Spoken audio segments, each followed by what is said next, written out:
So if you are in any way keeping up with the hockey world, you're probably aware about the rumblings of a JT Miller trade on the horizon. As Miller, despite having an absolutely historic season with the Vancouver Canucks, putting up 99 points, which, keep in mind, is ninth in the NHL and the most a Canucks player has put up since Daniel Sedin did back in 2011, I don't think that he'll be back with us next year for a couple of reasons.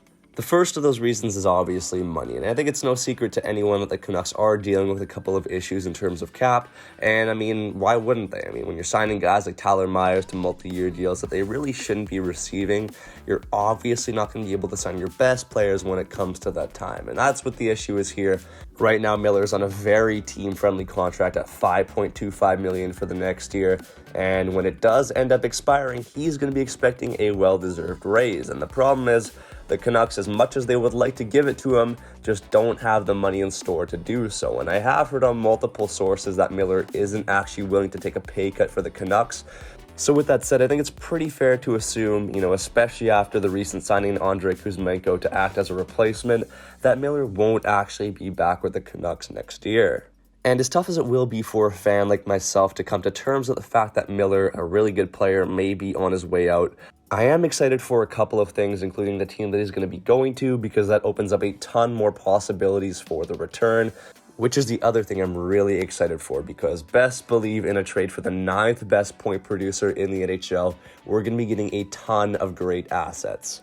And that's pretty much what I wanted to talk about in this video today. Which team do you think that JT Miller will be playing for next year alongside an appropriate return in a trade? I think it's a really interesting debate, so make sure you go ahead and answer that in the comment section below for question of the day. Along with that, make sure you hit the like button, subscribe to the channel for more content like this, because your boy is going to be grinding it out. Your boy has done school now, so it's blessed up. And yeah, that's pretty much it. So without further ado, let's get right into the video. So I know you're probably looking at the thumbnail right now thinking, all right, this is cool and all, but let's be realistic.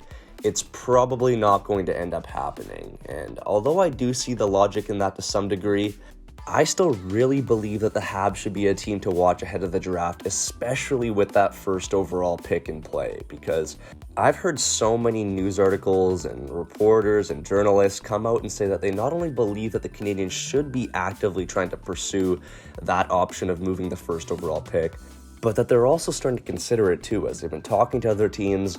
And in my eyes, it makes a lot of sense, because whoever they decide to go with that first overall pick, whether it be Slafkovsky or Shane Wright, is it really as safe of a bet than to perhaps trade that first overall pick for a already established NHL talent that they know can help them get into the right direction? I don't think that the Canadiens are ready to completely blow up their team and start from scratch, because, after all, it was only 1 year, and if they just make a couple of adjustments, maybe they can get themselves back into that race faster than people actually think. So to go ahead and acquire a player that they can already bet will be good at the NHL level might actually be a smart move, rather than getting a guy that, is kind of up in the air. And honestly, first overall picks, you never really know with them, because they might be great, but they might suck. And there are a ton of examples of this, so if you want to go at that risk, then go ahead, because the reward is really high. But I feel like in this case, it might also be smart to consider getting a guy that you already know will be able to produce at an NHL level. And whether or not that's JT Miller, we're going to have to find out, but I'm excited to see who it does end up being, because, man, I do have a strong feeling that the Canadiens might not be the team that will be up first in that 2022 NHL entry draft.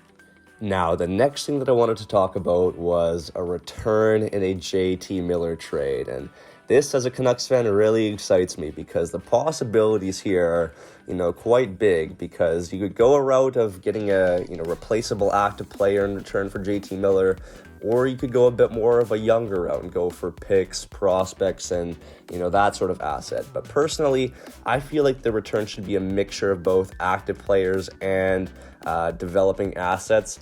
And if we're talking numbers, I think JT Miller is easily deserving of getting 3 to 4 really solid pieces in return. And, with that being said, I think that he should be getting at least 1 first-round pick, maybe 2, a good prospect, and a decent replaceable depth piece. I think that's a really fair return for JT Miller.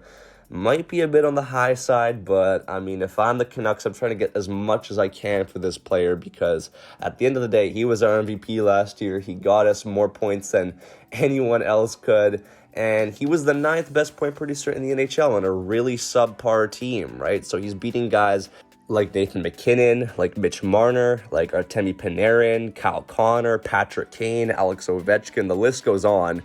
So, I mean, if that's not deserving of a good return, then I don't know what is. So, the return excites me. I don't know if going to the Canadiens will get us the biggest return, but I feel like it would get us that first overall pick if we were going to do a big blockbuster deal there. But